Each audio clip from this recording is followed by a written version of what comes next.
So you guys have seen Deadpool, right? Yeah, yeah. You've seen Deadpool, that guy? The show doesn't make it overly. You could be reading. You could read the comics. He's Of course I've you, seen you know he's got a Deadpool shirt on, right, Oh, yeah, I Steve? do. Yeah. Yeah, fanboy alert, fanboy alert. Yes, fanboy indeed. Yeah. So the biggest thing with Deadpool, one of the reasons why everyone loves him so much, is because of his. The idea is it's because he can break the fourth wall. Yeah, definitely, yeah. So if you, yeah. So the acceptance of Yeah, so it's because it all goes under the idea of this is what meta is. So the idea of meta is self-referentialism. So when someone in a film talks about themselves like outside of the film, or they acknowledge the fact that they're actually in a film or a TV show or a video game or whatever, it's probably mostly associated with Deadpool. Yeah, I think that's in Spaceballs as well. Yes, Spaceballs has a perfect example of it. I think. Spaceballs has a really good fourth wall break. I think it's probably my favorite fourth wall break. I mean, there are so many fourth wall breaks. I mean, there are ones that don't even work. Like in what do you call it? Indiana Jones and the Temple of Doom. They've actually got there's a scene where he's got like there's two people with swords that are going to attack him, and he goes to get his gun, and he's like, "Hey, look, my gun's not in its holster." Doesn't work because it's a prequel. So in the sequel, it's meant to be it's meant to be a kind of a fourth wall break, but it doesn't work. It just doesn't make the cut, man. Yeah, well, it made the cut of the film, which was irritating, but you know. Do you have any favorite fourth wall breaks? Yeah, as I said, mine's Spaceballs. I have to say that's the best when they're watching themselves on their own television screen. It really is. They have to fast forward past themselves on the VHS to find out where the heroes are. Oh, that's great. something day out. What is it? Day off. Ferris Bueller's Day Off. Bueller's Day Off. Yeah, Ferris Bueller's Day Off. I haven't seen that one before. I haven't Ferris seen that one. Bueller's it's such a good film. I watched it just a couple of weeks ago, even because it's just so good. That's where they get the film. end credits scene from Deadpool from. Yeah, you knew that, right, Steve? No, I actually didn't. But you've seen Deadpool the film, right? Yeah, I've seen Deadpool, but I don't remember things. Ah, the end credits. Four-second memory. Jesus. I'm actually looking at 4 breaks to see. But I know Deadpool has probably one. Deadpool actually has the most infamous one. That's what I know. Yeah, I think he has the most well-known one. In film, it's probably. Just looks like him. Oh, hi there. Yeah, exactly. It's just it's so well known. I don't even know where. And the gum on the camera lens. Doesn't Monty Python have Quest for the Holy Grail? They have a really good fourth wall break. I'm pretty sure. Probably, yeah. I mean, I know. Yeah, that's right. In the part where they're going to Camelot, one of the slaves says it's just a model, and kind of just like breaks towards the audience. Yeah, I mean, Monty Python have a lot of famous fourth wall breaks because, you know, it's Monty Python. I mean, literally, and now for something completely different is just based on fourth wall breaks. Yeah, it is literally just, yeah. You just got John Cleese sitting at a desk in the middle of a river saying, and now for something completely different. Yeah. Oh, God. But in this case, I've just looked up a definition for it, because what you were talking about was Anchorman, where he sneezes and it gets right on the lens. Is that what you're talking about? No, I was talking about the scene where he's in the taxi. Where Deadpool's in the taxi. Oh, the Deadpool's in the taxi. That's one of the... Just wipes it I off. thought you were talking about Anchorman. No, yeah, he does. Yeah. He does Anything break... that hits the camera. Well... But it's a studio camera, though. It's like... It's... Because he's in a... You know... Yeah, well... It's just meant to amplify the comedy to make it look like you're actually watching it like an actual news show. No, my view on it is basically, if anything that interacts with the camera is interacting with the audience.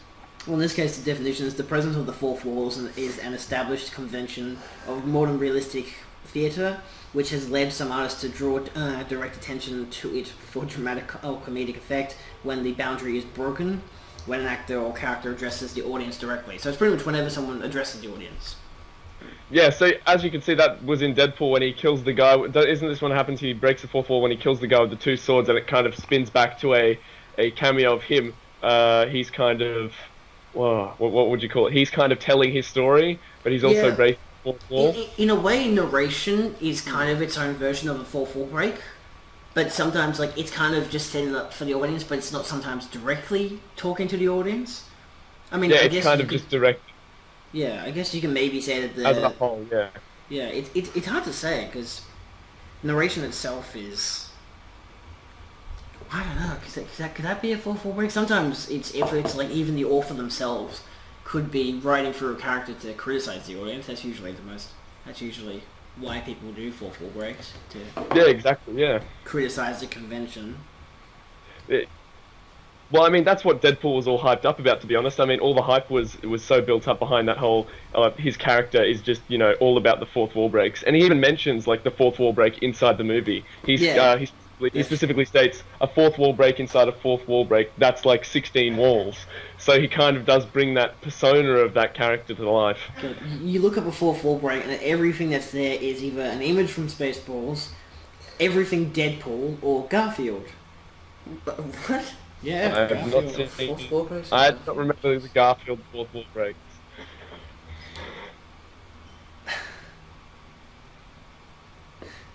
Yeah, it's the Garfield one's it's a comic. It's like here's a note only cats can hear, and it has him singing a note that's so high it's not even registered on the page, and there's like a crack as if it's a screen, and it's saying like it's so high it can shatter the paper. Oh my god.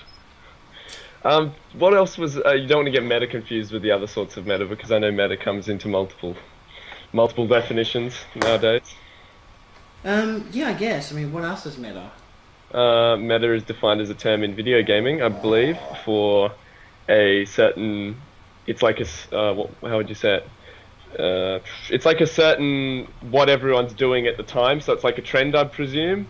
So, in games that are like MOBAs or something, please hope I'm getting... League of Legends is a MOBA, isn't it? Yeah, sure. Why not? I don't fucking know. It's a video game. Like I give. Genre. Yeah, it's a multiplayer online, but basically, like, they use the word meta to show who's popular at the time or what characters people like to use at the time. But that's different. That's a whole new different section of meta. Yeah, well, again, it's pretty much just... If it's self-referential, then that's meta. Yeah, so exactly. fourth wall breaks a meta. And there's really... the definition is just, yeah, that's just it. Referring to itself or to the conventions of its genre, so... Exactly, yeah. There is a lot of things to do with meta. There's even metamorphosis, which we're not going to get into. Because that is very confusing. Oh, it's only biology. It's, only as easy as you want it to be. Oh, stop telling me to pay for your stuff, Wikipedia. Fuck off. Jesus. Yeah. Oh, Nicolas Cage does a fourth wall break in Lord of War. I haven't seen Lord of War. Basically his intro and outro. I'm trying to think, what are the undeserved fourth wall breaks? Like say there's a show that, what? Have fun with Arnold. Oh, you going? Yeah. Steve. No, he's out. It's Steve. It's Steve, man. Seriously. Just go. Alright, so that guy's left us for good. Yeah, that guy is now longer a gone guy, but he's left. Yes, he's a gone guy. I hate having two earbuds in my ears. It's hard to hear myself talk. I know, it's difficult. But no, fourth wall was even used in such things as acting on stage. It could be used in stage acting to address the audience sometimes. Yeah. And even, yeah. I'm trying to think of really good examples of fourth wall breaks. I mean, there's one. It's one film called it's something about the bourgeoisie. I can't remember what it is.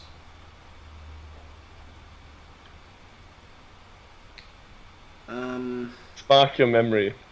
Damn it! It's a foreign film. I think it's French.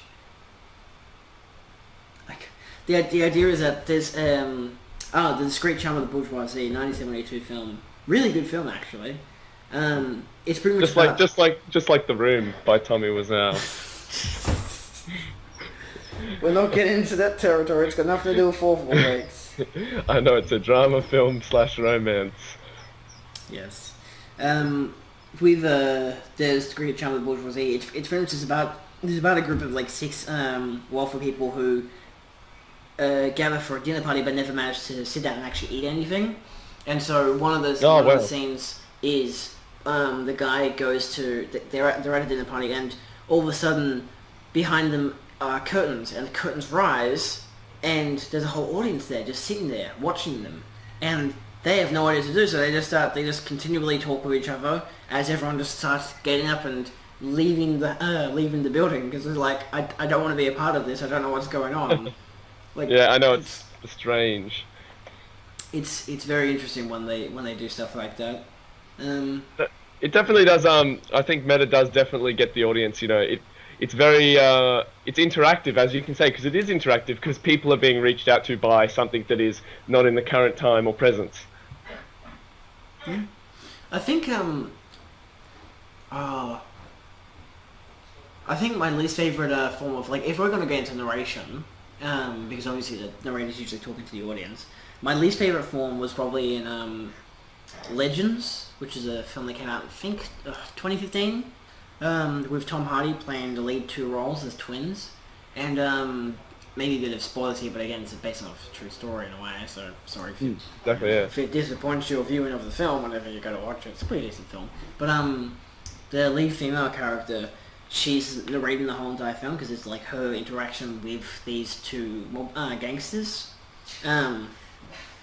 And she, like, dies in, like, the last 20-30 minutes of the film, and she's like, yep, I'm dead. I'm like, seriously? They're doing that where the fucking narrator's dead? Like, yeah, it's I'm like, just gonna take you from heaven or some shit. No, they do. Yeah, a lot of fourth wall breaks have been implemented these days, and some of them aren't successfully pulled off. As you said, the Indiana Jones one was kind of didn't work because of its situation and its time in the film. But definitely one that did work was, of course, everyone in Deadpool. Even the intro scene was a massive fourth wall break when they're stating all this stuff about the characters and who's playing the characters as the actual, like, characters. And they also did it with what was it? The X-Men Manor, wasn't it? When they said they couldn't afford any more X-Men in the film. Yeah, Yeah. They do stuff like that. There's so many. I feel like fourth wall breaks sometimes they're necessary, because there's a show I watched recently, a while back this year, that had someone in the actual thing, like their character had just passed away, and the last scene for the episode, which was the last scene for the season, it was the camera just flying around, just walking around, watching this character, and the character just turns to the camera and smiles.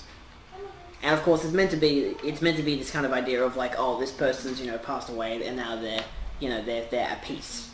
Yeah, exactly. Yeah, they're now at peace, and they can see the presumptions of the fourth wall break. Yeah. So no, but there's definitely popular ones that have stand out over time. Some we don't even know about because they're really old films. Yes, they are. Like, they've probably even been doing fourth wall breaks in theatre performances for a long time. There's probably like fourth wall breaks in Shakespearean plays even. Yeah, I wouldn't be surprised. And actually, yes, that's the one. So Monty Python and the Holy Grail does have a fourth wall break at the end when the knights are charging against each other. They're about to have this massive battle, and then the police arrive and arrest them all. Yeah, and it's kind of like, they slowly build on that one too, because like they show like with their historian telling you what's going on, then all of a sudden like two knights come past and he gets his head chopped off. Yeah, and he gets killed. Yeah, and you're like, what the hell is this even got to do with the whole entire film? And it turns out it's all this shit is actually make believe. It's just a whole bunch of people, I don't know, just. This is what happens when role-playing goes too far. Yeah, exactly. But no, that was a really good fourth break, and like fourth wall break, and it kind of wrapped the film up as a whole, because there was no proper way to really end a film like that. Like, it just wouldn't make sense. Yeah, I mean, what is it? What's this? Breaking the fourth wall is common in pantomime. And children's theatre, where, for example, a character might ask the children for help, as when Peter Pan appears to the audience to clap for Tinkerbell. Interesting. Yeah. Quite an interesting. That's So kind it's of literally the just been going on for like even in children's works. One play they use the fourth wall extensively for comedic effect is the complete works of William Shakespeare. Okay, that's not very specific, but yeah, Shakespeare used fourth wall breaks for comedic effect. Oh, do you want a really good? All right. Basically, do you want a really good fourth wall break? I don't know if you remember. I believe it's Metal Gear Solid, or it might be Metal Gear. It may be yeah, it is Metal Gear. I remember there's this boss in one of the games that actually disconnects your controller and speaks to you. Like he disconnects your PS2 controller and you have to swap the ports. Oh, okay. So yeah, I think I've heard of that before. Yeah. Yeah, that was Psycho Mantis. Fourth wall break. Yeah, he breaks the fourth wall by actually involving the player of the game in fighting the boss. Yeah, makes sense. Yeah, it was really surprising. I think it was something that was kind of unique to that time, because there was nothing really like that, like, you know, sort of involving the character. Because I mean, nowadays we have motion gaming and VR headsets and stuff. Yeah. So I guess that like quite a big thing for the back then, and even where it could have originated from, but I believe it would have originated from theatre performances earlier on, as you said before. Yeah.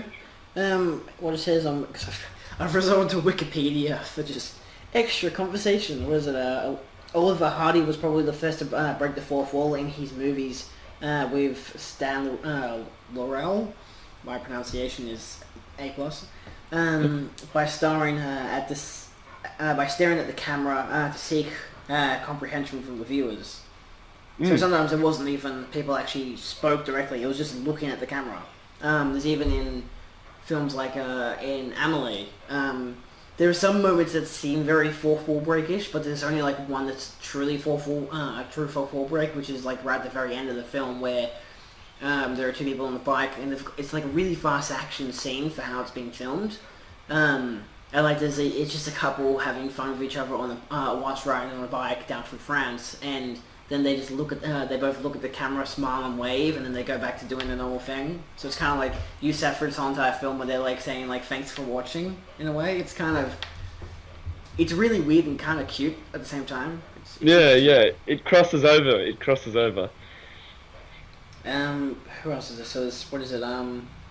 Groucho Marx spoke directly to the audience in Horse Feathers in 1932. So fourth wall breaks have been, apart from Shakespeare, and film have been around since the 30s and earlier since.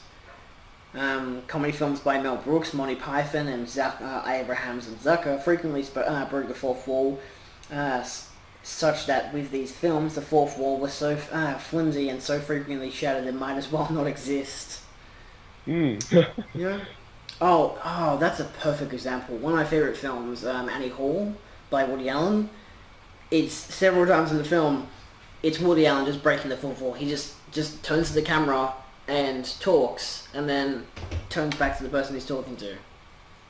Ah, nice. I mean, there's even one part where he's in line to watch a film with Annie, and there's this guy in front of him talking really loudly about a certain, I think, director or writer or something, and saying how like this guy's films are really shit and all this kind of stuff, and so Woody's character, he goes up and just he tells them like that he's wrong and all this kind of stuff, and they have a bit of an argument, and he's like, it's like, prove me wrong, and so Woody Allen's character, he goes around and he actually gets the director and walks over with him, and the guy's like, oh shit, it's actually the director, and like the guy's like, you think my films are shit? Well, fuck you. You're just like, okay, that's just it's really just, I don't know, it's an interesting way to poke fun at criticism as well. So it's really, I don't know, it's unique. It's very unique, and it provides a new sense and like a new way to.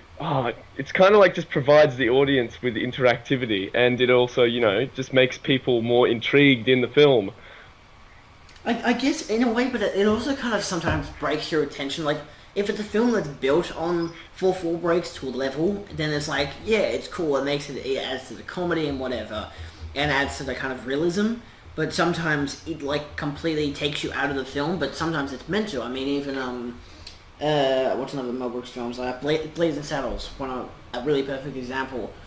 literally, they go so far to break the fourth wall that they literally break it. Like, they actually go through it, and they end up being on another set. So instead of being in the Western, God. they're in, they're in a Hollywood dance show and shit. And they're like, and they start, there's this big fist fight between everyone. They get into the cafeteria and have a pie fight.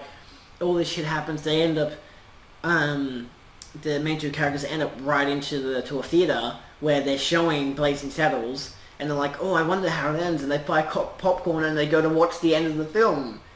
And it's literally just their characters being like, we're done here, like, let's move on to another town to help them out. So they ride into the sunset, and then, like, while they're riding, they get off the horses, and this car shows up, and they get in the car, and another guy's in the car takes the horses and walks away with them, and they're just driving off into the sunset. So it's like, they don't just break the fourth wall, they destroy it. They actually obliterate it. Pummels it. It's so good when they do that. I mean, I still think, even though Deadpool had its moments where they break the fourth wall, I'm like, there's something about it that just doesn't seem overly effective. But again, it's like it's like they don't really. Of course they go to levels of like making fun of it, especially with the opening credits, how they're completely going like talking to the audience and like we were saying, like, oh, like a really handsome guy, being Ryan Reynolds, like shitty corporate executives and stuff like that. So they poke fun at who's making the film, but that's of course, if you know the history of the film and how long it's taken them to make it, it emphasizes on that and makes it even funnier. But sometimes they just have fourth wall breaks, really sometimes just because, and there's sometimes no context for it. Exactly. Like usually they have fourth wall breaks to explain to the audience what's happening here and why it's happening. So, Fourth wall breaks, an interesting topic for sure. Yeah, it definitely is. I mean, it's probably one of my favorite mediums in film and media. But it's interesting. Like sometimes they're not even. The fourth wall breaks are like disguised. Like say again, from back to narration, they're disguised as they're actually a fourth wall break that's been disguised as narration, or say it's like say you're listening to a podcast and the guy is actually on a radio show. Say Welcome to Night Vale. It's the whole entire show is technically a fourth wall break because it's this narrator talking to his audience, and you're a part of his audience, but the idea is that it's also not a fourth wall break because it's set inside the town, and so he's talking through the radio to the rest of the town. So it's like the considerations for is it actually a fourth wall break is questionable. I mean, have you seen Mrs. Brown's Boys? I've seen it advertised, and apparently it's really good, but I've not seen it yet. I'd like to get around to it. It's quite an interesting show. I don't personally watch it a lot of the time, but whenever it's on, it's like it's kind of one of those shows that's like it's hard not to watch because it once you get one laugh and you're like, I'm just gonna sit down and watch the rest of this episode.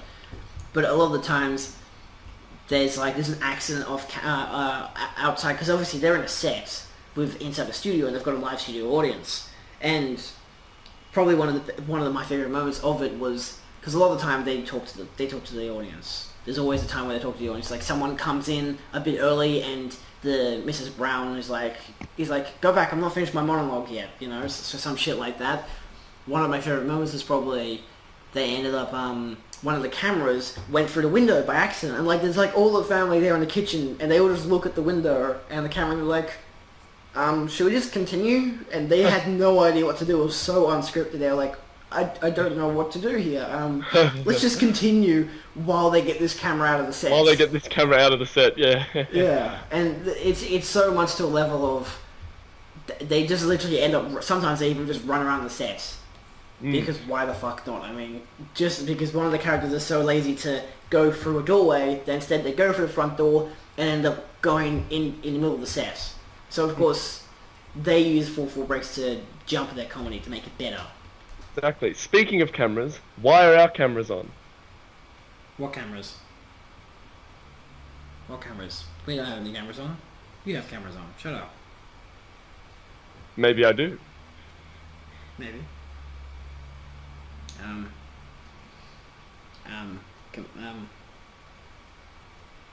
Do you have any more examples of 4-4 breaks? Not really. I have two. What are your Someone remaining? the fucking Wikipedia page for it. You have to resort to Wikipedia. I've been resorting to Wikipedia this whole goddamn time. Well, in a way, mostly Google. House of Cards, for one thing, uses 4-4 breaks. But again, that's just for the character to talk to the audience. Ah, To explain what's just happened, because a lot of it's like political mumbo jumbo, and he's like, so this is exactly what's going on, this is what my plan is. It's not always that, sometimes it's just personal little things that they're just saying. The Office, for example, is a really good version of a 4-4 break. Yep. Because it's for some of those shows, what is it, like The Office, Parks and Recreation, and a whole bunch of other shows like that, even Modern Family to a level, have this setup where you have the characters and they often talk to the camera. Parks and Recreation, they do it, and The Office, but it makes it seem like it's a documentary, so it's kind of mockumentary style. But and like they don't really explain who these who these people are that are watching. They just refer to you kind of as, they just talk to you directly. I need to get around to seeing these things. I need to see them. They're really good. I mean, the Parks and Recreation is fantastic. The Office is probably better. I mean, it's hard to say which one's better between the English and the American, because they're both, they have their differences. What was the other one? Modern Family. Modern Family is good. It was good in its earlier seasons. It gets, it's one of those shows that just, gets worse after like season 4 or 5. Yeah, so I'll have to choose well when I go ahead looking for these fourth wall breaks. Yes, most definitely. I'd suggest watch Ferris Bueller's Day Off first. It's probably the best one. Yeah, and then start from there and start getting progressively worse when I introduce myself to the bad ones. Yeah. I mean, some of them don't even use 4-4 breaks for the comedic effect. I mean, The Office still does, but that's because it's more of a mockumentary. Whereas if you look at Parks and Recreation, it doesn't really use it for comedic effect. Like sometimes it's what the character says, it's funny, but they don't use looking at 4-4 break for a comedic effect like 100% of the time. Yeah. Exactly. Yeah, it's not always for comedic. It could be for storytelling purposes. It could be to identify something obvious to the audience. Yeah. Or unobvious in some points. Or unobvious, yeah. Sometimes it's just like a slight glance, like it's just a slight glance at the camera, and you don't even realize it just happened. Like, yeah, I don't know. It's interesting.